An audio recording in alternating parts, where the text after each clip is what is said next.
Depois de 12 anos a causar impacto no mundo cinematográfico, em 2020 a Marvel Studios finalmente chegou à televisão com o WandaVision. E sim, já haviam outras séries da Marvel, mas essas eram produzidas por outro ramo da produtora que não tinha nada a ver com os filmes, por isso... é complicado. E com a chegada da Agatha All Along, acho que esta é a altura ideal para falar sobre a série que introduziu bruxas no MCU. Mas antes, atenção aos spoilers. Para além de explorar os personagens e vários temas, mais concretamente a perda de alguém que amávamos, esta série também explora períodos diferentes da história da televisão, tendo cada episódio a focar-se numa década diferente. Isso significa que cada episódio tem uma abertura e estilos diferentes que remetem para a década da semana. Isto é um conceito engraçado porque todas as semanas a série tinha algo diferente e novo para nos apresentar. É giro, é engraçado e eles justificam muito bem aonde a usar a evolução das séries para estruturar a realidade que criou. O que podia ser complicado uma vez que é um conceito tão rebuscado e muitas vezes quando os projetos têm conceitos tão específicos e diferentes, tudo acaba por se focar no conceito em si e o resto é posto de lado. Mas aqui conseguiram juntar muito bem as duas coisas. E o primeiro episódio começa com a Wanda a arrumar a cozinha. Vem, é isto que eu quero dizer com o estilo de cada década da televisão. Fazerem as coisas acontecerem com os mesmos truques que usavam antigamente, para mim foi dos melhores aspectos da série. E eu adoro em cada um destes momentos tentar perceber como é que eles fizeram o que fizeram de forma prática,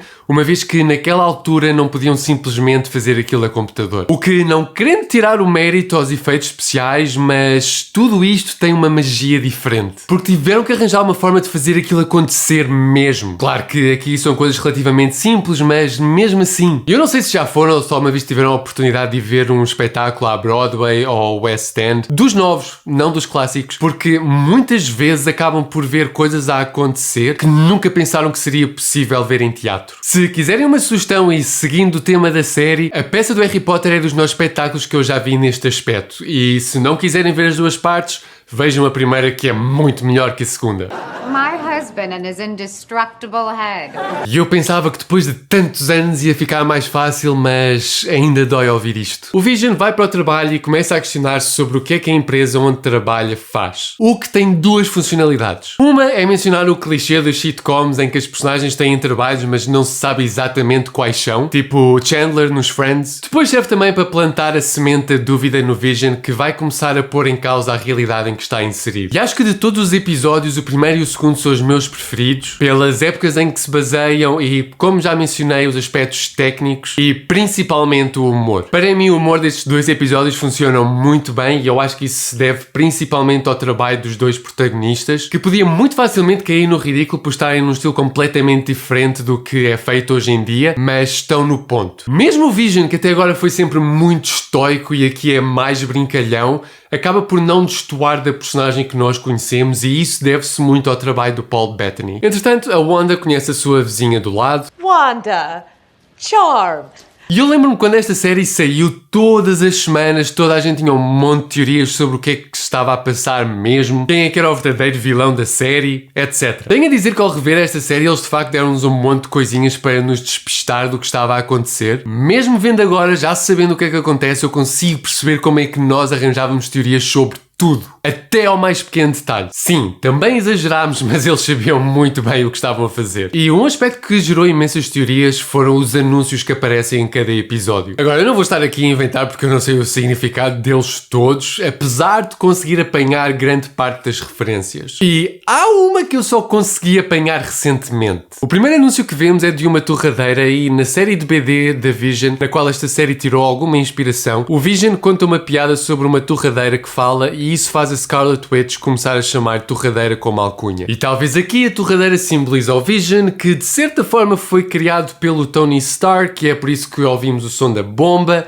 mas ao mesmo tempo é um bocado estranho a Wanda ver o Vision como um perigo. Não sei. Se tiverem teorias, podem partilhar em baixo nos comentários. Eu agradeço. Chega a noite e o patrão do Vision, Mr. Hart, juntamente com a sua mulher Mrs. Hart, vão jantar à casa do nosso casal protagonista. Depois de um monte de peripécias, eles lá se sentam a jantar e algo de muito estranho acontece. E esta quebra da realidade que a Wanda criou funciona muito bem graças à quebra do formato dos sitcoms. Por exemplo, nesta cena quando o Mr. Hart se engasga e a Mrs. Hart parece estar em sofrimento, a cena já não é filmada com as standards 3 câmaras e mesmo o tipo de planos usados ajudam a marcar bem essa estranheza, que nos faz perceber que algo claramente não está bem. E a Wanda também, ao ponto dela depois reescrever a realidade. No final, tudo volta ao normal, ficamos todos bem, a Wanda e o Vision casam-se e antes de acabar, descobrimos que o que acabámos de ver é uma série dentro de uma série. E mais à frente, descobrimos que quem está no nível médio é a Darcy na base de operações da SWORD, uma espécie de SHIELD que lida com questões do espaço e outras dimensões. Dirigida por este senhor aqui, esta é a agência responsável por perceber o que é que se está a passar naquela cidade. Agora, a série queria mesmo que ele fosse o mal da fita. A cidade está claramente a ser raptada e ele é o único a tomar a iniciativa para a salvar. Tudo bem, ninguém queria admitir que a Wanda era culpada porque isso faria dela uma vilão, apesar de ela o ser, de certa forma. Eles tentaram falar com ela. Enviaram o tipo das abelhas, um drone, que disparou sobre ela e se calhar aí eles estiveram menos bem. E até a Mónica tentou falar com ela e nada. Por isso, chega uma altura em que as opções começam a ser escassas e se calhar é preciso tornarmos um bocadinho mais agressivos. Por isso, será que o Hayward era assim tão terrível ou só estava a fazer o seu trabalho? E uma coisa que me faz confusão no final é a Mónica desculpar a Wanda porque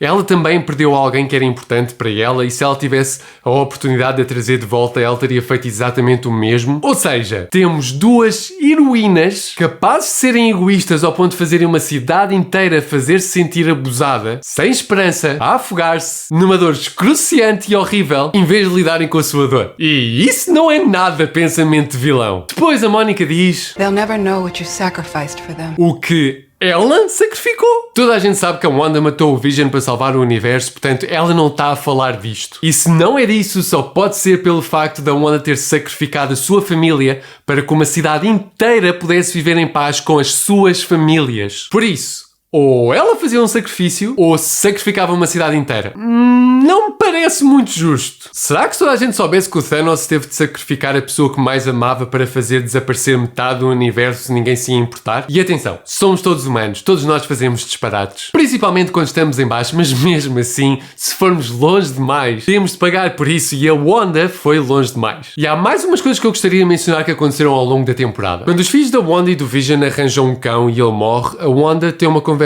muito séria com eles sobre a morte que ela podia ter com ela mesma e eu adorei esse momento porque cimentou muito bem que a Wanda está em negação máxima. Porque não consegue ver ou admitir que ela está precisamente a fazer aquilo que ela diz aos seus filhos que não podem fazer. Ou ela até começa a admitir de certa forma, porque é por isso que depois aparece o Evan Peters como Quicksilver para lhe dar mais uma razão para continuar com esta farsa. E esta participação foi das coisas mais metas que eu já vi. Porque para a Wanda podia ser o Evan Peters como podia ser qualquer outra pessoa, ela só precisava de alguém que representasse o seu irmão. Mas o facto da Marvel ter escolhido o mesmo ator que interpretou aquela personagem no universo da Fox foi para nós, para nos enganar, para nos fazerem criar uma série de teorias sobre os X-Men e conseguiram. Para mim ainda é bizarro como é que eles fizeram isto, mas no bom sentido. Da mesma forma que a Wanda e o Vision se vestem como são na BD. Como é que a Wanda podia saber isso? Por isso, porque é que ela faz questão que o Vision usasse aquele fato? Outra vez. Foi giro, mas são momentos como este que deixam a minha cabeça à roda. Mas, e vocês? O que é que acharam do WandaVision? Gostaram? Não gostaram? Acham que foi um bom início para a era da televisão da Marvel? Deixem os vossos comentários em baixo. Se gostaram deste vídeo, deem-lhe um like, subscrevam o canal e toquem a campainha para serem avisados quando sair um vídeo novo. Por agora é tudo. Até à próxima.